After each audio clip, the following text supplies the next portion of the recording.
নমস্কার, সবাইকে স্বাগত জানাই। এসো গল্প শুনি বাই প্রকৃতি লীনা চ্যানেলে। আজকে তোমাদের শোনাতে চলেছি শিবরাম চক্রবর্তী বিরচিত রম্য রচনা হাতির সঙ্গে হাতাহাতি। শিবরাম চক্রবর্তীর গল্প শুনতে বা পড়তে আমার তো খুব ভালো লাগে। তোমাদের কেমন লাগে আমাকে জানিও। আর গল্প যদি ভালো লাগে তাহলে প্লিজ লাইক, শেয়ার আর সাবস্ক্রাইব করে দিও। তাহলে আর দেরি না করে চলো শুরু করি। শিবরাম চক্রবর্তী রচিত হাতির সঙ্গে হাতাহাতি। সংগ্রহ করার বাতিক কোনো কালেই ছিল না কাকার, কেবল টাকা ছাড়া। কিন্তু টাকা এমন জিনিস যে যথেষ্ট পরিমাণে সংগৃহীত হলে আপনি অনেক গ্রহ এসে জোটে, এবং তখন থেকেই সংগ্রহ শুরু। একদিন ওদেরই একজন কাকাকে বললে, দেখুন, সব বড় লোকেরই একটা না একটা কিছু সংগ্রহ করার ঝোঁক থাকে, তা না হলে বড় লোক আর বড় লোকের তফাৎ কোথায়? টাকায় তো নেই, ওইখানেই তফাৎ, ওইখানেই বিশেষ বড় লোকের বৈশিষ্ট্য। আর ধরুন, বৈশিষ্ট্যই যদি না থাকলো তবে আর বড় লোক কিসের? আমাদের সম্রাট পঞ্চম জর্জেরও কালেকশনের হবি ছিল। কাকা বিস্মিত হয়ে গ্রহের দিকে তাকান। পঞ্চম জর্জ? নিশ্চয়ই। কেন, তিনি কি বড়লোক ছিলেন না? কেবল সম্রাটই নন, দারুণ বড়লোকও যে। অনেকগুলো জমিদারকেই একসঙ্গে কিনতে পারতেন। ও, তাই বুঝি জমিদার সংগ্রহ করার বাতিক ছিল তার? কাকা আরো বিস্ময়ান্বিত। জমিদার নিয়ে তিনি করবেন কি? রাখবেন কোথায়? ও চিজ তো চিড়িয়াখানায় রাখা যায় না। তিনি কেবল স্ট্যাম্পও কালেক্ট করতেন। স্ট্যাম্পও? ওই যা পোস্ট অফিসে পাওয়া যায়, না দলিলের? দলিলের নয়, নানা দেশের নানা রাজ্যের ডাক টিকিট। 100 বছর আগের, তারও আগের, তারও পরের, এমনি নানান কালের নানান আকারের রং বেরঙের যত ডাক টিকিট। বাহ, বেশ তো। কাকাও উৎসাহিত হয়ে ওঠেন। আমারও তো তা করতে ক্ষতি কি? কিচ্ছু না, তবে একটা পুরনো টিকিটের দাম আছে বেশ। 2-5 টাকা থেকে শুরু করে 5, 10, 20 হাজার, 2 লাখ, 4 লাখ পর্যন্ত। এমন? কাকা কিছু ভড়কে যান। তা হোক, তবুও করতেই হবে আমার। টাকার ক্ষতি কি আবার একটা ক্ষতি নাকি? নিশ্চয়ই নয়। আর তা না হলে বড় লোক কিসের? এই বলে উপগ্রহটি উপসংহার করে এবং আমার কাকাকেও প্রায় সংহার করে আনে।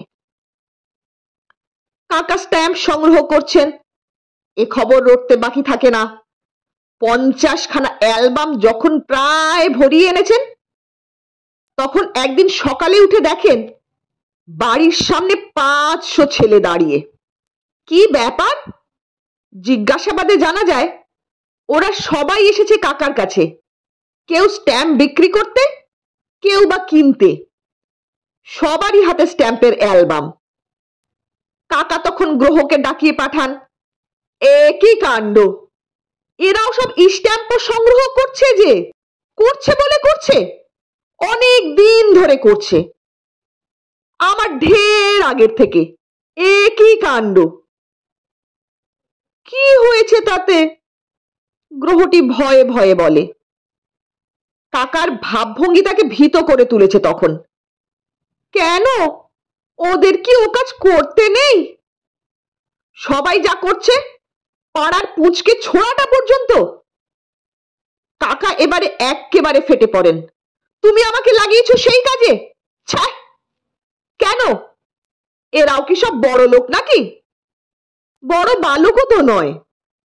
আমি কাকাকে উস্কে দেই, তার ওপর নেহাত বাচ্চা কাচ্চা যত।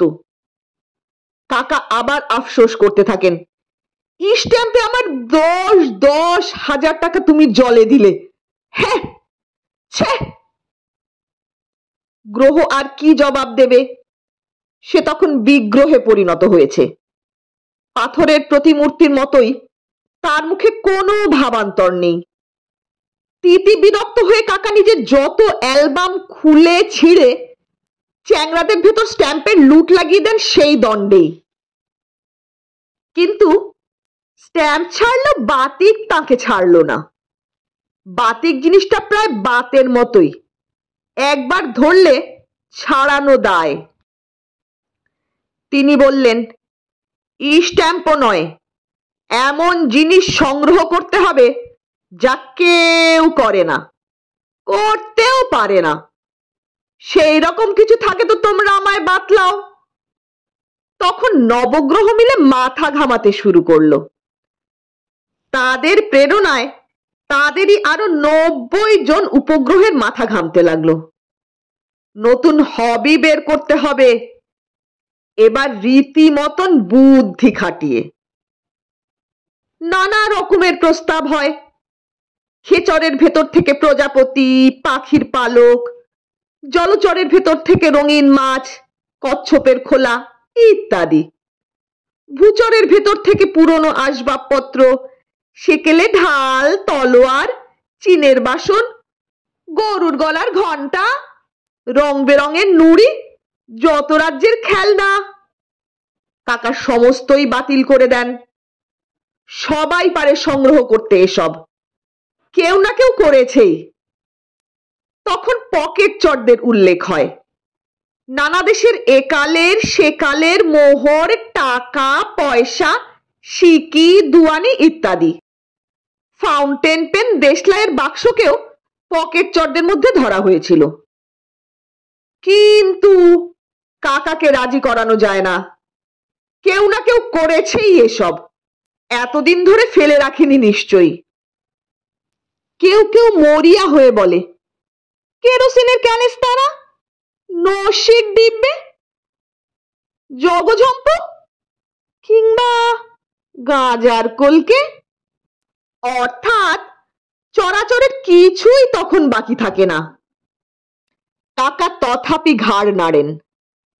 নানা রকমের খাবার দাবার, chop, cutlet, sandesh, sonpapdi, biscuit, toffee, chocolate, lemon juice, মানে খাদ্য অখাদ্য যত রকমের আর যত রঙের হতে পারে আমি বাতলাই তখন।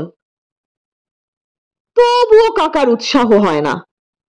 অবশেষে চোটে মোটে একজনের মুখ থেকে বেফাঁস বেরিয়ে যায়, তবে আর কি করবেন, শ্বেত হস্তেই সংগ্রহ করুন। কিন্তু পরিহাস বলে একে গ্রহণ করতে পারেন না কাকা। তিনি বারংবার ঘাড় নাড়তে থাকেন। শ্বেত হস্তি, শ্বেত হস্তি, সোনার পাথর বাটির মতো এ কথাটাও আমার কানে এসেছে বটে। ব্রহ্মদেশে না শ্যামরাজ্যে কোথায় যেন ওর পুজো হয়ে থাকে শুনেছি। হ্যাঁ, যদি সংগ্রহ করতে হয় তবে ওই জিনিস। বড় লোকের আস্তাবল দূরে থাক, বিলেতের চিড়িয়াখানাতেও এক আধটা আছে কিনা সন্দেহ। হ্যাঁ, ওই শ্বেত হস্তি চাই আমার। কাকা সর্বশেষ ঘোষণা করেন, তাকে শ্বেত হস্তি দিতে হবে এনে, শ্যামরাজ্য কি রামরাজ্য থেকেই হোক, হাতিপোতা কি হস্তিনা থেকেই হোক, করাচি কিংবা রাঁচি থেকেই হোক। তিনি সেসব কিছু জানেন না, কিন্তু শ্বেত হস্তি ওর চাই, চাই। যেখান থেকে হোক, যে করেই হোক, জোগাড় করে দিতেই হবে, তার যত টাকা লাগে লাগুক।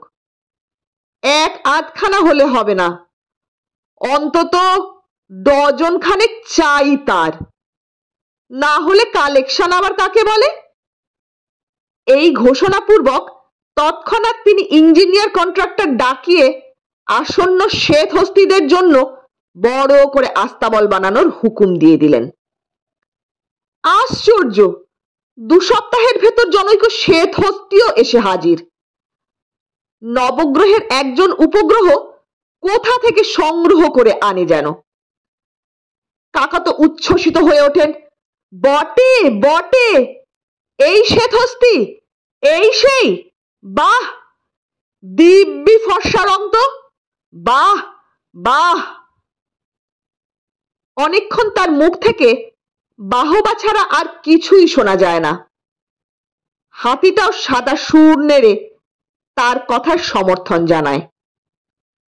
আমার দিকে তাকিয়ে বলেন, জানিস বার্মায়, না না, শ্যামরাজ্যে এরকম একটা হাতি পেলে রাজারা মাথায় করে রাখে। রাজার চেয়ে বেশি খাতির এই হাতির, রীতিমতো পুজো হয়। শাঁখ ঘন্টা বাজিয়ে রাজা নিজে পুজো করেন, যার নাম রাজ পূজা, তা জানিস? এমন সময় হাতিটা একটা ডাক ছাড়ে, যেন কাকার গবেষণায় তার সায় দিতে চায়। হাতির ডাক? কিরকম সে ডাক? ঘোড়ার চিহি কি গরুর হাম্বার মতো নয়, ঘোড়ার ডাকের 20 ডবল, গরুর অন্তত 50 গুণ একটা হাতির আওয়াজ। বেড়ালের কি শেয়ালের ধ্বনি নয় যে এক মুখে তা ব্যক্ত করা যাবে, সহজ ভাষায় প্রকাশ করা যায় না সে ডাক। হাতির ডাক ভাষায় বর্ণনা করা দুষ্কর। ডাক শুনেই আমরা 2, 4, 10 হাত ছিটকে পড়ি। কাকাও 5 গজ পিছিয়ে আসেন। বাবা, যেন মেঘ ডাকলো কড়াক্কর। কাকা বলেন, সিংহের ডাক কখনো শুনিনি, তবে বাঘ কোথায় লাগে? হ্যাঁ, এমন না হলে একখান ডাক। এটাকে হাতির সিংহনাদ হয়তো বলা যায় না কাকা? আমি বলি, উপগ্রহটি যিনি হাতির সমভিব্যাহারে এসেছিলেন, এতক্ষণে তিনি একটি কথা বলার সুযোগ পান। প্রায় ডাকবে এরকম, শুনতে পাবেন যখন তখন। প্রায় ডাকবে? রাত্রেও? তাহলে তো ঘুমানোর দফা। কাকা যেন একটু দুর্ভাবিত হন। রাতে ডাকে না, হাতিও ঘুমোয় কি না? রাত্রে কেবল সুর ডাকে, তা ডাকে ডাকুক, কিন্তু এর কিরকম রং বলতো? আবার আমার প্রতি কাকার দৃকপাত হয়। ফর্সা ধপধপ করছে। আর সব হাতি কি আর হাতি? এর কাছে তারা সব জানোয়ার, আসল বিলিতি সাহেবের কাছে যেমন সাঁওতাল।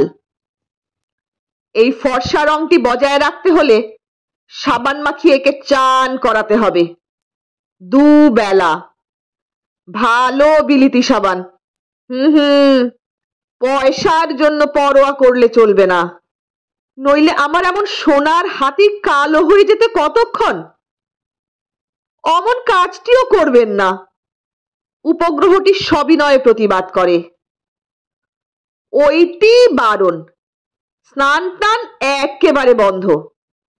শ্বেতহস্তির গায়ে জল ছোঁয়ানোই নিষেধ, তাহলেই গলগণ্ড হয়ে মারা পড়বে। ওই গলায় আবার গলগণ্ড? আমি শুধাই, তাহলে তো ভারী গন্ডগোল। বলো কি? কাকা ব্যতিব্যস্ত হয়ে পড়েন। তাহলে তাহলে সাধারণ হাতির মতো নয় যে রাত দিন পুকুরের জলে পড়ে থাকবে। শ্যামরাজ্যে রীতিমতো মন্দিরে সোনার সিংহাসনের উপর বসানো থাকে, সেখানে হর দম ধূপ ধুনো পুজো আরতি চলে, কেবল চন্নামৃত তৈরির সময় যা 1-8 ফোঁটা জল ওর পায়ে ঠেকানো হয়। এখানে তো সেরকমটি হবে না। কাকা তার কথা শেষ করতে দেন না। এখানে হবে কি করে? রাতারাতি মন্দিরই বা বানাচ্ছে কে? সোনার সিংহাসনই বা পাচ্ছি কোথায়? তবে পূজারি জোগাড় করা হয়তো কঠিন হবে না, পুরুত বামুনের তো আর অভাব নেই পাড়ায়। কিন্তু হাতি পুজোর মন্তর কি তারা জানে? কাকার প্রশ্নটা আমার প্রতিই হয়। আমি জবাব দেই, হাতির চন্নামের তো আমি কিন্তু খেতে পারবো না কাকা। গোড়াতেই বলে কয়ে রাখা ভালো, সেফটি ফার্স্ট বলেই দিয়েছে কথায়। পারবি না? কেন খেতে পারবি না? এ কি তোর গুজরাটি হাতি, কালো আর ভূত? এ হলো গিয়ে ওই রাবতের বংশধর, স্বর্গের দেবতাদের একজন। খেতেই হবে তোকে, তা না হলে পরীক্ষায় তুই পাশ করতেই পারবি নে। পরীক্ষার পাশের ব্যাপারে মেডিজির কাজ করবে ভেবে আমি একটু নরম হই। কম্প্রোমাইজের প্রস্তাব পাড়তে যাচ্ছি, এমন সময় উপগ্রহটি বলে ওঠে, না না, পুজো করবার আবশ্যক নেই। হস্তি পুজোর ব্যবস্থা তো নেই এদেশে। নিত্যকর্ম পদ্ধতিতেও তার বিধি খুঁজে পাওয়া যাবে না। পুজো করার দরকার নেই, এমনি আস্থা বলে ওকে বেঁধে রাখলেই হবে। গায়ে জলের ছোঁয়াচটিও না লাগে। সহিস কেবল এই দিকে কড়া নজর রাখে যেন। সহিস? হাতির আবার সহিস কি? মাহুতের কথা বলছো বুঝি? কাকা জিজ্ঞাসা করেন। সহিস মানে যে ওর সেবা করবে, সইবে ওকে। সহিস কাঁধে বসলেই মাহুত হয়ে যায়, কিন্তু ওর কাঁধে বসা যাবে না তো, ভয়ানক অপরাধ তাতে। উপগ্রহটি ব্যাখ্যা করে দেয়। সঙ্গে সঙ্গে হাতির উদ্দেশ্যেই হাত তুলে নমস্কার জানায়, কিংবা মাথা চুলকায়, কে জানে। ওর স্নানের ব্যবস্থা তো হলো, স্নান টান নাস্তি। আচ্ছা, এবার ওর আহারের ব্যবস্থাটা শুনি। কাকা উদ্গ্রীব হন। সাধারণ হাতি তো নয় যে সাধারণ খাবার খাবে। তারপর কি যেন একটু ভাবেন, খায়টায় তো না, তাও বন্ধ? তার অদ্ভুত প্রশ্নে আমরা সবাই অবাক হই।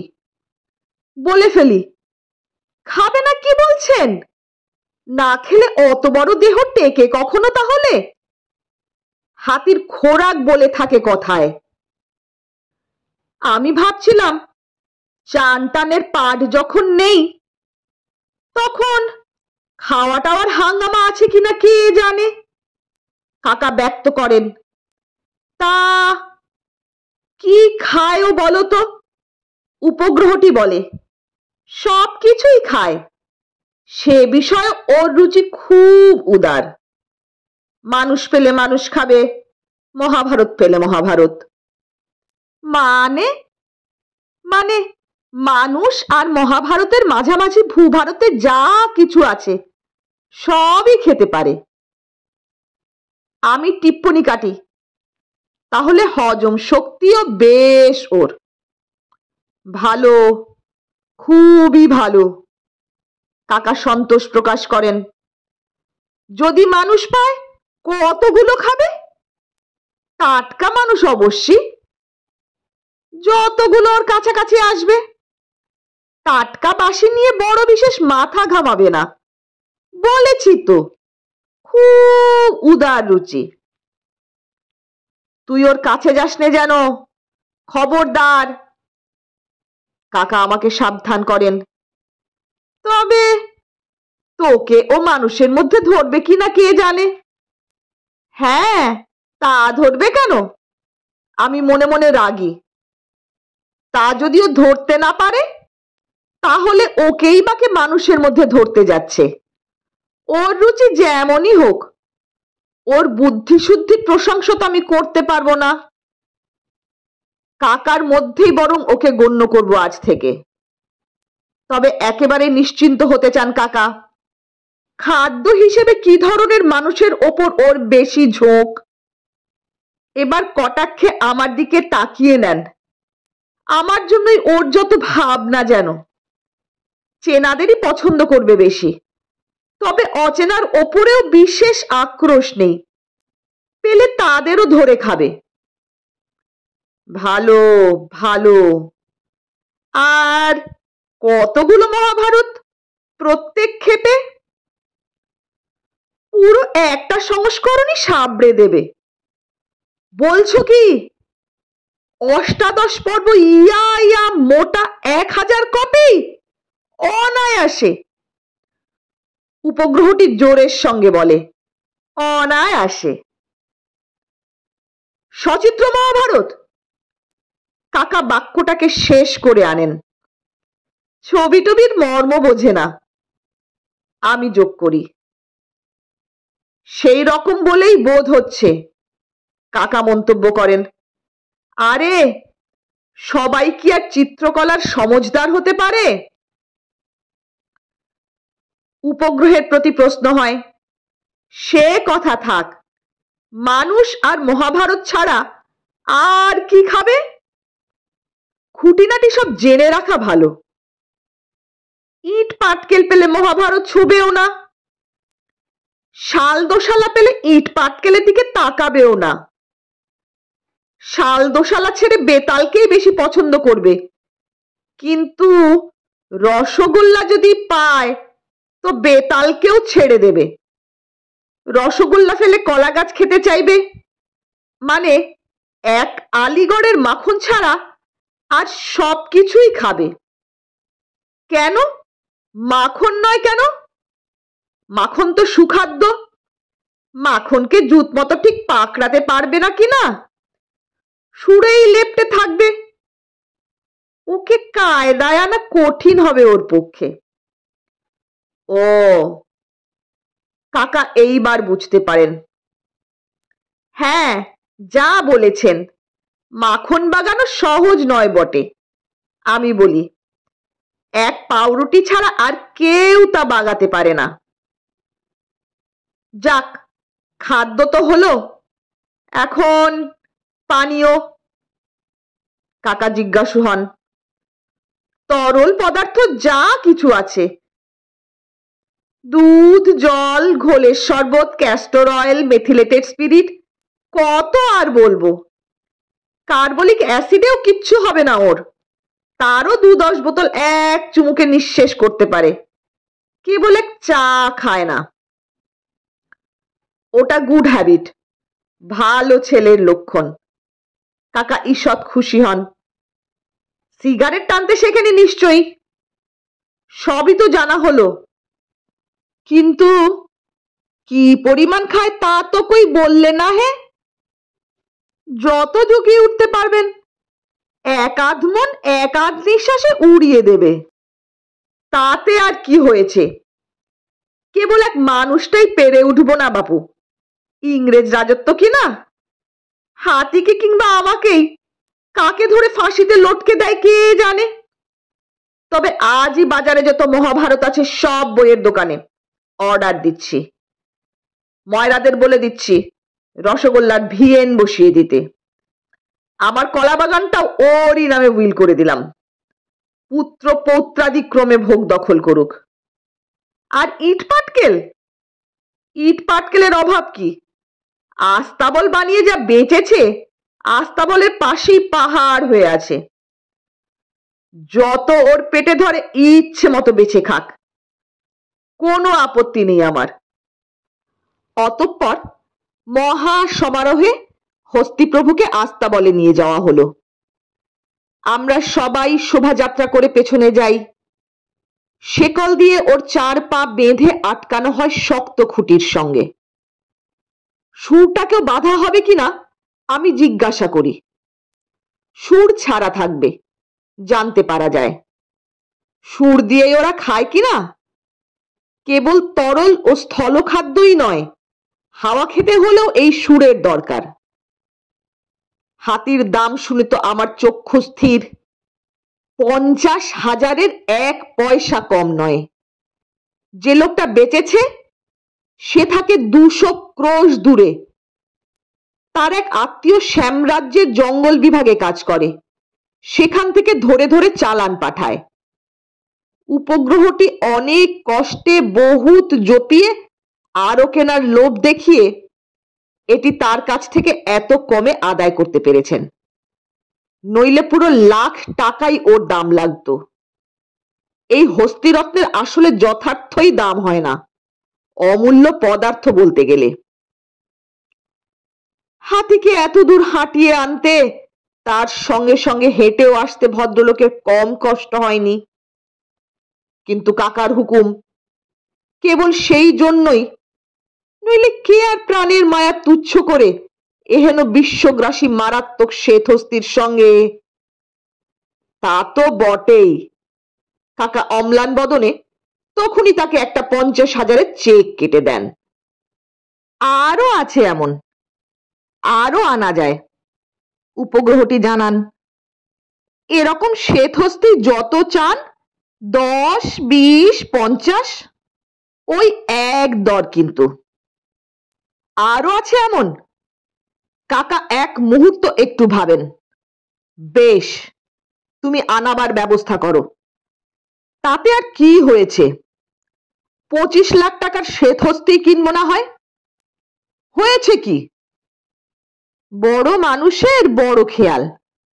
সেই পুরাতন গ্রহটি এতক্ষণে বাং নিষ্পত্তি করেন, তা না হলে আর বড় লোক কিসের? 2 দিন যায়, 5 দিন যায়, হাতিটাও বেশ সুখেই আছে। আমরা 2 বেলা দর্শন করি, কাকা ও আমি বৈজ্ঞানিক দৃষ্টিতে। কাকিমা বিশেষ ভক্তি ভরে। কাকিমা অনেক কিছু মানতও করেছেন। হাতির কাছে ঘটা করে পুজো এবং জোড়া বেড়াল দেবেন বলেছেন। কাকিমার এখনো ছেলে পুলে হয়নি কি না। কলা গাছ খেতেই ওর উৎসাহ বেশি যেন। ইট পাটকেল পড়েই রয়েছে, স্পর্শও করেনি। 2-1টা বেড়ালও এদিক ওদিক দিয়ে গেছে। হাতিকে তারা ভালো করেই লক্ষ্য করেছে। ও কিন্তু তাদের দিকে ফিরেও তাকায়নি। গাদা গাদা মহাভারত কোণে পুঁজি করা, তার থেকে একখানা নিয়ে ওকে আমি দিতে গেছিলাম একদিন। পাওয়া মাত্র উদরস্থ করবে আশা করেছি আমি। কিন্তু মুখে পড়া দূরে থাক, বইখানা সুরতলগত করেই না এমন সজোরে আমার দিকে ছুঁড়েছিল যে আর একটু হলেই আমার দফা রফা হতো। কাকা বললেন, বুঝতে পারলি না বোকা? তোকে পড়তে বলছে, ধর্মপুস্তক কি না? মুখ্য হয়ে রইলি। ধর্মশিক্ষা তো হলো না তোর।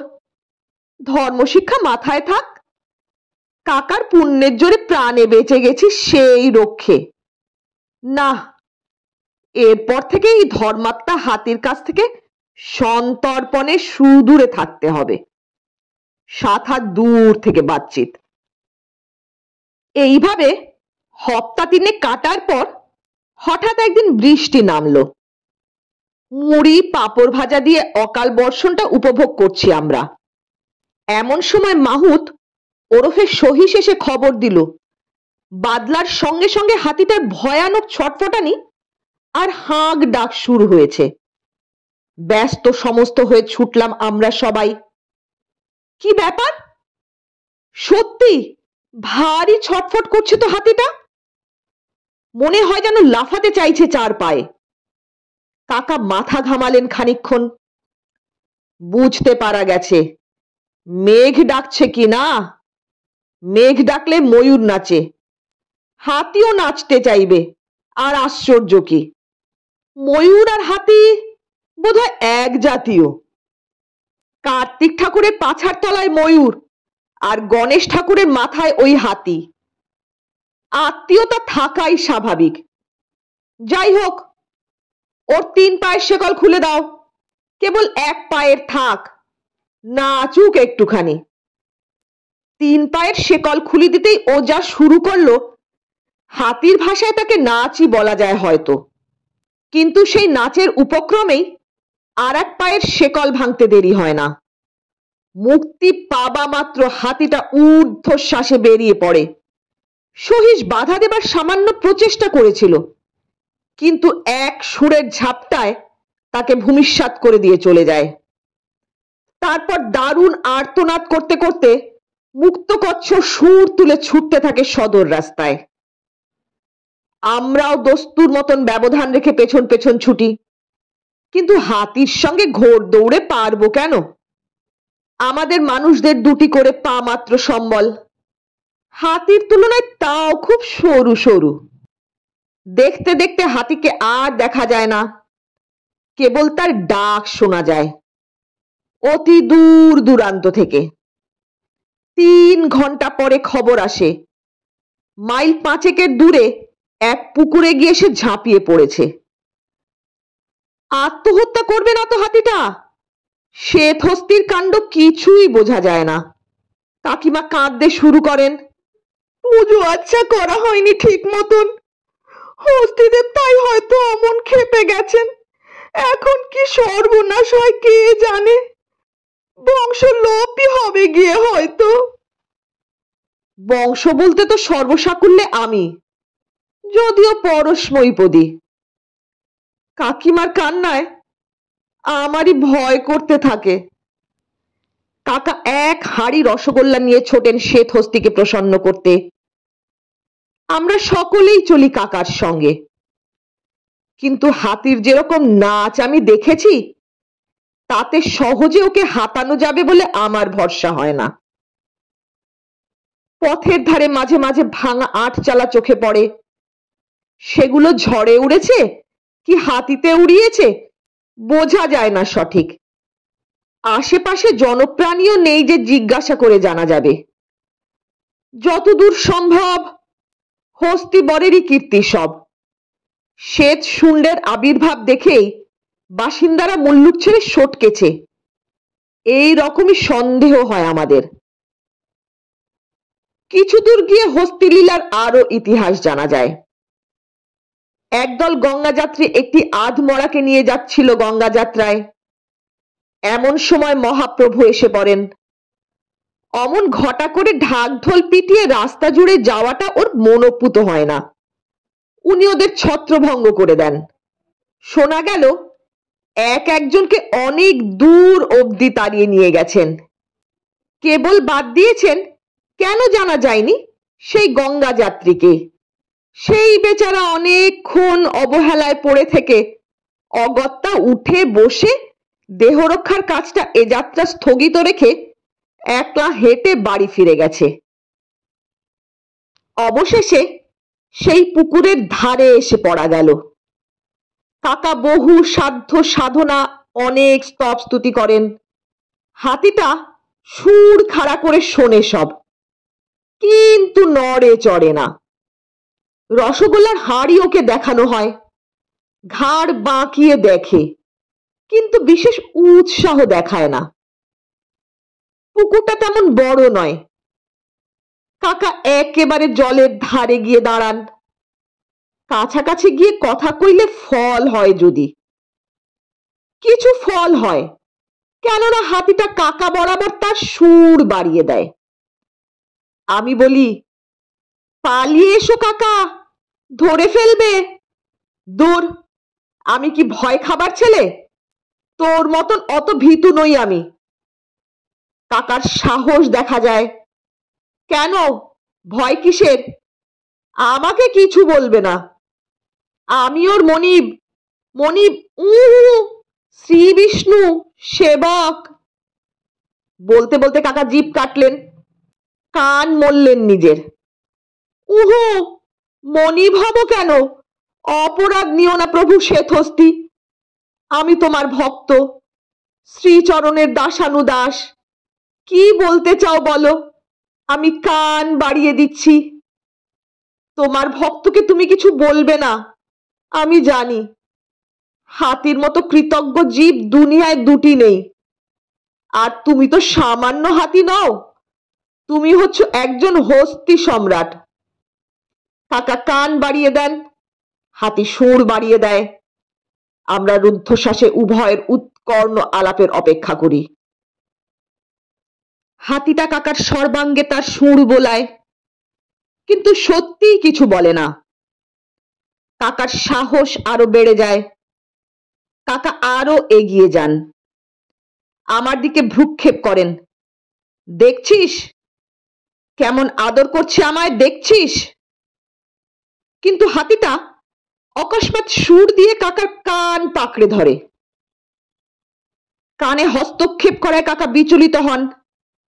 কেন বাবা হাতি, কি অপরাধ করেছি বাবা তোমার শ্রীচরণে? যে এমন করে তুমি আমার কান মলছ? কিন্তু হস্তিরাজ কর্ণপাত করেন না। কাকার অবস্থা ক্রমেই করুণ হয়ে আসে। তিনি আমার উদ্দেশ্যে চেষ্টা করেও আমার দিকে তখন তিনি তাকাতে পারেন না। বলেন, বাবা শিবু, কান গেল, বোধহয় প্রাণও গেল। তোর কাকিমাকে বলিস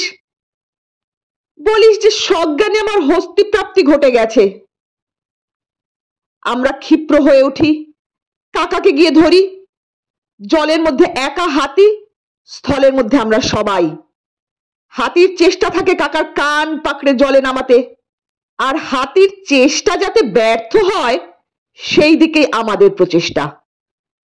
মিলনান্ত কানাকানি শেষে বিয়োগান্ত টানাটানিতে পরিণত হয়, কান নিয়ে এবং প্রাণ নিয়ে টানাটানিতে। কিছুক্ষণ এই টাগ অফ ওয়ার চলে। অবশেষে হাতি পরাজয় স্বীকার করে, তবে কাকার কান স্বীকার করে তারপরে। আর হাতির হাতে কান সমর্পণ করে কাকা এ যাত্রা প্রাণ রক্ষা করেন। কাকার কানটি হাতি মুখের মধ্যে পুরে দেয়, কিন্তু খেতে বোধহয় তার তত ভালো লাগে না। সেই জন্যই সে এবার রসগোল্লার হাঁড়ির দিকে সুর বাড়ায়। যন্ত্রণায় চিৎকার করতে করতে কাকা বলতে থাকেন, দিস নে, খবরদার দিস নে ওকে রসগোল্লা। হাতি না আমার 14 পুরুষ। পাজি ড্যাম শুয়ার, রাস্কেল, গাধা, স্টুপিড। ওহ, কিচ্ছু রাখেনি কানটার গো, সমস্তটাই উপড়ে নিয়েছে। উল্লুক, বেয়াদব, আহাম্মক। কাকার কথা হাতিটা যেন বুঝতে পারে, সঙ্গে সঙ্গে জল থেকে উঠে আসে। ও হরি, এ কি দৃশ্য! গলার নিচের থেকে যে অবধি জলে ডোবানো ছিল, হাতির সেই সর্বাঙ্গ একেবারে কুচকুচে কালো, যেমন হাতিদের হয়ে থাকে। কেবল গলার উপর থেকে সাদা। এ আবার কি বাবা? তাকিয়ে দেখি পুকুরের কালো জল হাতির রঙে সাদা হয়ে গেছে। শ্বেত হস্তির আবার একই লীলা! কর্ণহারা হয়ে শেষকো কাকা কোনো মতে এ পর্যন্ত সামলেছিলেন, কিন্তু হাতির এই চেহারা আর তার সহ্য হয় না। অত সাধের তার সাদা হাতি! মূর্ছিত কাকাকে ধরাধরি করে আমরা বাড়ি নিয়ে যাই। হাতির দিকে কেউ ফিরেও তাকাই না। একটা বিশ্রী কালো ভূতের মতো চেহারা কদাকার কুৎসিত বুড়ো হাতি। উনি যে কোনো কালে সোনার সিংহাসনে বসে রাজপূজা লাভ করেছেন, এ কথা ঘুণাক্ষরেও কখনো মনে করা কঠিন। পরদিন একজন লোক জরুরি খবর নিয়ে আসে, অনুসন্ধানী উপগ্রহের প্রেরিত অগ্রদূত।